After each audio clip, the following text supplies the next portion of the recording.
उस लावा की दुनिया में एक अजीब सा सन्नाटा छाया था। उसे देखकर ही इस बात का अंदाजा लगाया जा सकता था कि वहां किसी का भी जिंदा रहना नामुमकिन था। वो तो बस एक बड़ा सा लावा का दरिया था जिसका किनारा ध्रुव को नजर ही नहीं आ रहा था। तभी अचानक उस लावा के दरिया में हलचल हुई और उसमें से ढेर सारा लावा उछलकर बाहर आने लगा। फिर वही लावा वापस से उसी दरिया में गिर गया जिसके बीच में एक लड़का दिखाई दे रहा था। उस लड़के के शरीर पर सफेद रंग का लिक्विड था जो उसको ताकतवर बनाने में मदद कर रहा था। ध्रुव के हाथ में फिलहाल उसकी काले रंग की तलवार थी जिस पर लावा की वजह से लाल रंग की चमक आने लगी थी। वो अपनी तलवार को लगातार घुमाते जा रहा था, जिसके बाद जैसे ही उसकी तलवार लावा से टकराती तो वो लावा एक बार फिर उछलने लगता। मगर उछलता हुआ लावा ध्रुव का कुछ भी नहीं बिगाड़ पा रहा था क्योंकि उसकी तलवार ध्रुव की उस लावा से रक्षा भी कर रही थी। लावा के उस दरिया में होने के बावजूद ध्रुव पर उस लावा का कोई असर नहीं पड़ रहा था। इससे समझा जा सकता था कि उसकी दिव्य रोशनी ध्रुव के कितने काम आ रही थी। फिलहाल ध्रुव हाँफ रहा था और उसने धीरे धीरे अपनी तलवार चलानी रोक दी। तलवार रोकने के बाद ध्रुव ने अपने माथे पर से पसीना पोंछा क्योंकि उसे वो तकनीक इस्तेमाल करने में बहुत ज्यादा मेहनत लग रही थी। इसके अलावा ऊपर से आता लावा ध्रुव को काफी परेशान कर सकता था, इसलिए उसे बड़े ध्यान से अपनी तलवार से खुद को बचाना भी पड़ रहा था। तलवार चलाते चलाते लावा की गर्मी से उसने अपने हाथों को सुन पड़ता हुआ महसूस किया। जब उसकी नजर अपनी तलवार पर पड़ी तो उसने देखा कि उसकी तलवार पर ढेर सारा लावा नजर आ रहा था। जाहिर सी बात है कि वो लावा तलवार से होते हुए ध्रुव के हाथों को इतना गर्म कर चुका था कि वो फिलहाल सुन्न पड़ने लगे थे। वो तो ध्रुव की किस्मत अच्छी थी कि उसके शरीर पर लिक्विड लगा हुआ था, जिस वजह से वो गर्माहट उसके लिए बहुत नुकसानदायक साबित नहीं हुई थी। इसके बावजूद ध्रुव के शरीर पर कुछ जगहों पर लावा की छींटें दिख रही थी। दिव्य रोशनी की मदद से ध्रुव का शरीर पिघला नहीं, मगर उसे फिलहाल उन जगहों पर दर्द और जलन तो काफी महसूस हो रही थी। भले ही वो दर्द झेलने लायक क्यों ना था, मगर ध्रुव समझ रहा था कि उसे अपनी तलवार तकनीक पर और ज्यादा काबू करना है। यही सोचकर ध्रुव ने अपना सर हिलाते हुए कहा, ये विकराल तलवार तकनीक तो वाकई बेहद मुश्किल है। ध्रुव दरअसल अपनी ट्रेनिंग की रफ्तार से थोड़ा नाखुश था। उसे लग रहा था कि शायद 15 दिनों में वो उस तकनीक को अच्छी तरह से सीख जाता, लेकिन अब वो समझ गया था कि उसे ऐसा करने में और बहुत वक्त लगने वाला था। मगर किसी क्लास 3 की तकनीक को सीखना आखिर इतना आसान कैसे हो सकता था। ध्रुव ने अपनी तलवार स्टोरेज अंगूठी के अंदर डाल दी और अगले ही पल उसके शरीर से पंख बाहर निकल आए। फिर ध्रुव पंख फड़फड़ाते हुए दीवार पर बनी गुफा के अंदर जाने लगा। ध्रुव को फिलहाल अंदर आए हुए आधा महीना हो गया था। इस आधे महीने में ध्रुव एक बार भी इस जगह से बाहर नहीं गया था। बीच बीच में जरूर वो गड्ढे के पास जाकर चिल्लाते हुए बुजुर्गों को बता दिया करता था कि उसके साथ कोई हादसा नहीं हुआ था और वो अभी भी जिंदा था। आधे महीने की कड़ी ट्रेनिंग जिसमें खाना और सोना दोनों ही भुला दिए गए थे, बड़ी ही खतरनाक थी। लेकिन इस कठिन ट्रेनिंग का असर ध्रुव को साफ समझ में आ रहा था। फिलहाल उसकी शक्तियां काफी बढ़ गई थी और साथ ही साथ वो 6 सितारों वाला शक्ति सम्राट बनने के थोड़ा करीब पहुंच गया था। जाहिर सी बात है कि ऐसा होने में एक बहुत बड़ा हाथ उस क्लास 3 की तलवार तकनीक का भी था। तो क्या हुआ अगर ध्रुव उसमें महारत हासिल नहीं कर पाया था? कम से कम वो शुरुआत से तो बेहतर मुकाम पर ही था। फिर ध्रुव अपने शरीर पर महसूस होते दर्द को झेलता रहा और गुफा में पहुंचकर वो पालती मारकर बैठ गया। ऐसा करते ही उसने अपनी ट्रेनिंग शुरू कर दी। इस ट्रेनिंग पीरियड के दौरान ध्रुव ने महसूस किया था कि जब भी वो विकराल तलवार तकनीक सीखता था तब वो आसपास की कुदरती शक्तियों को बहुत तेजी से सोख पाता था। इसके बावजूद ध्रुव इस वक्त एक ऐसा अकेलापन महसूस करने लगा था जो उससे झेला नहीं जा रहा था। लेकिन वो ये भी जानता था कि उसे मध्य इलाके में जाना था जहाँ बहुत से ताकतवर लोग मौजूद थे। वो कोई ब्लैक कॉर्नर नहीं था और खास तौर पर वो वहान साम्राज्य तो बिल्कुल भी नहीं था। इन दोनों जगहों पर ध्रुव अपनी मौजूदा शक्तियों की वजह से सबसे ताकतवर लोगों में गिना जा सकता था, लेकिन मध्य इलाके में उसकी ताकत शायद अच्छी तरह जिंदगी गुजारने के लिए भी काफी नहीं रहती। और तो और ध्रुव को गोलियों के मुकाबले में टॉप 10 रैंक हासिल भी करना था। ये काम भी बेहद मुश्किल था क्योंकि उस मुकाबले के लिए दुनिया भर से काबिल और होनहार हकीम आने वाले थे। भले ही ध्रुव की दवा बनाने की काबिलियत लाजवाब थी, लेकिन वो जानता था कि गोलियों का महामुकाबला एक ऐसा मुकाबला था जहां आचार्य विदुर जैसे हकीमों तक ने हिस्सा लिया था। ऐसे में ध्रुव अकेलेपन को झेलते हुए चुपचाप अपनी शक्तियां बढ़ाने के अलावा और कुछ नहीं कर सकता था। ध्रुव ये भी जानता था कि उसे अगर अपना हैवानियत का जहर निकालना था तो उसे आकाश गंगा दिव्य रोशनी हासिल करनी ही थी। इसके अलावा उसे ताकतवर इसलिए बनना था ताकि वो अपने बाबा और आचार्य विदुर को बचा सके। ये ख्याल आते ही ध्रुव की थकान भरी आंखों में एक बार फिर से चमक दिखाई देने लगी। उसने धीरे से अपनी आंखें बंद की और ट्रेनिंग में लग गया। देखा जाए तो लावा की उस दुनिया में वक्त नाम की किसी चीज का पता ही नहीं चलता था, इसलिए वक्त गुजरता गया और ध्रुव 6 सितारों वाला शक्ति सम्राट बनने के और करीब आता गया। इस दौरान एक ऐसी अजीब सी चीज थी जो ध्रुव के अंदर की दिव्य रोशनी को अपनी ओर खींचती जा रही थी और ध्रुव इसे अच्छी तरह महसूस कर सकता था। ध्रुव के दिल में इस बात का शक था कि आखिर वो कौन सी चीज हो सकती थी जो लावा की दुनिया में ऐसा कुछ कर पाए। लेकिन एक बात तो ध्रुव जरूर समझ गया था कि लावा की दरिया की गहराई में ऐसी कोई रहस्यमयी चीज तो थी जो उसके शरीर की दिल बहार दिव्य रोशनी को अपनी ओर खींच रही थी। ये शक होने के बावजूद ध्रुव ने जल्दबाजी में अंदर जाना सही नहीं समझा। वो जानता था कि भले ही उस जगह पर शांति थी, लेकिन ध्रुव को उस जगह से एक अजीब सी खतरनाक शक्ति भी महसूस हो रही थी जो दिन ब दिन बढ़ती जा रही थी। तभी अचानक लावा के उस दरिया में एक लहर उठी जिसमें से लावा सीधे दरिया में गिर रहा था।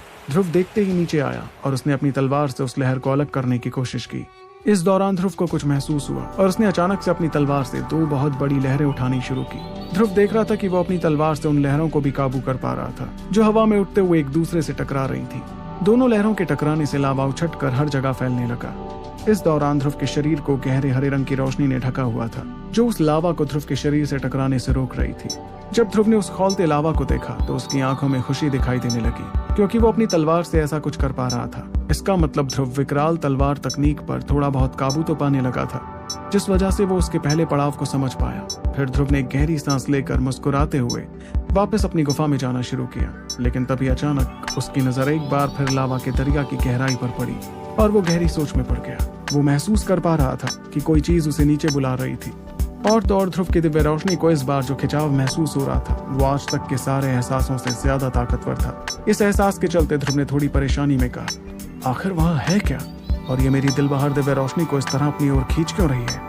अब ध्रुव खुद को इस बारे में सोचने से नहीं रोक पा रहा था, लेकिन इसके बावजूद उसके मन में थोड़ी झिझक थी क्योंकि वो अपनी ट्रेनिंग को किसी तरह के खतरे में नहीं डालना चाहता था। इसलिए ध्रुव कुछ पलों के लिए रुका और उसने उस जगह को नजरअंदाज करने की कोशिश की, मगर वो खिंचाव इतना तेज था कि ध्रुव मजबूरी में वहां जाने के बारे में सोचने लगा।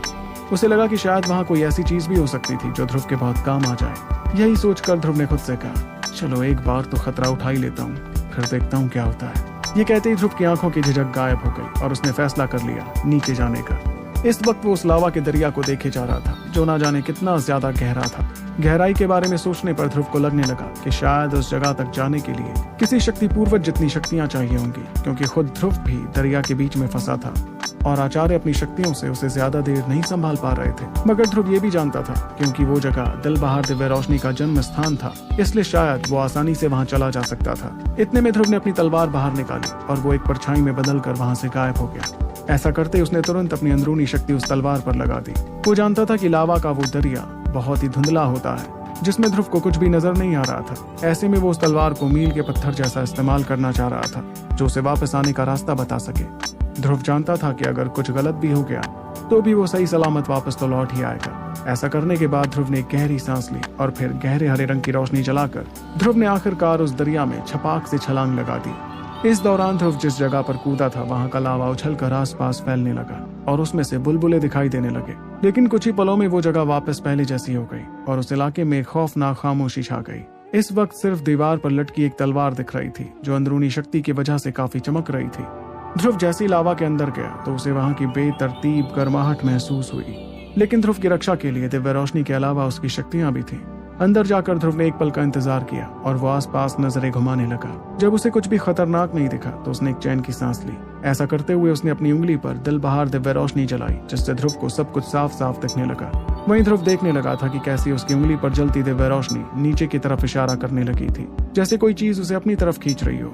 इस तरह के अचानक से आए बदलाव को देखकर ध्रुव भी काफी हैरान हो गया। उसने तुरंत अपनी मुट्ठी कसते हुए अपने शरीर को उस दिशा में ले जाना शुरू किया। उसे अब यकीन हो गया था कि लावा की उस गहराई में जरूर कोई ना कोई चीज थी जो उसकी दिल बहार दिव्य रोशनी को अपने पास बुला रही थी।